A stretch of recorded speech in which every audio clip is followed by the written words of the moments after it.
ayah bunda, kita semua pasti pernah kan ya di posisi itu? Momen di mana si kecil nangisnya nggak berhenti-berhenti dan rasanya kita udah coba segala cara buat menenangkan dia.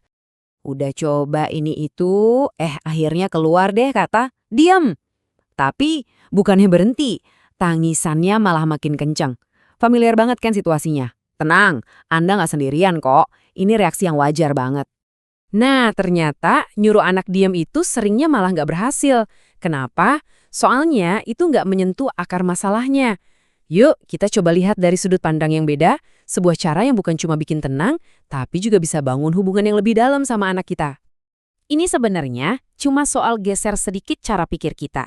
Dari yang tadinya menuntut anak untuk diam, yang intinya kan mau mengontrol ya, beralih jadi menawarkan rasa aman. Ini fokusnya ke koneksi. Kelihatannya sepele ya perbedaannya, tapi dampaknya wah besar banget. Terus gimana caranya menawarkan rasa aman itu? Gampang kok, ada 4 langkah simpel yang bisa kita coba. Pertama, peluk anak dengan lembut. Terus yang kedua, ini nih yang paling penting, akui perasaannya. Ketiga, coba rendahkan nada suara kita, jadi lebih tenang. Dan terakhir, kasih sentuhan fisik yang menenangkan, kayak lusan lembut di punggungnya misalnya. Coba kita bahas lebih dalam soal validasi perasaan ini. Kalimat yang sederhana banget loh, kayak "Bunda tahu kamu sedih" atau "Ayah ngerti kamu kecewa", itu efeknya luar biasa. Pesan yang sampai ke anak itu kuat banget. Oh, perasaanku dilihat, aku dimengerti. Nah, pertanyaannya sekarang, kenapa sih cara yang kayak gini jauh lebih ampuh?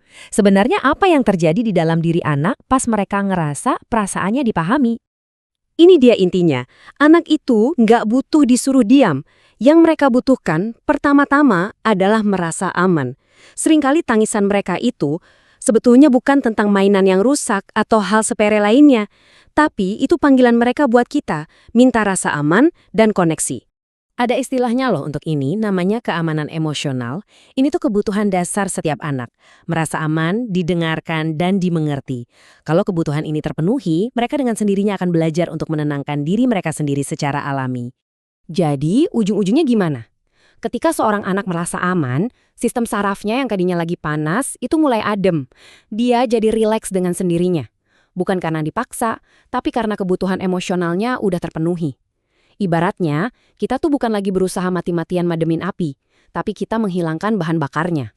Jadi, untuk momen sulit berikutnya, coba ingat ini ya, tujuan kita bukan untuk membuat tangisan itu berhenti, tapi untuk membangun jembatan pengertian.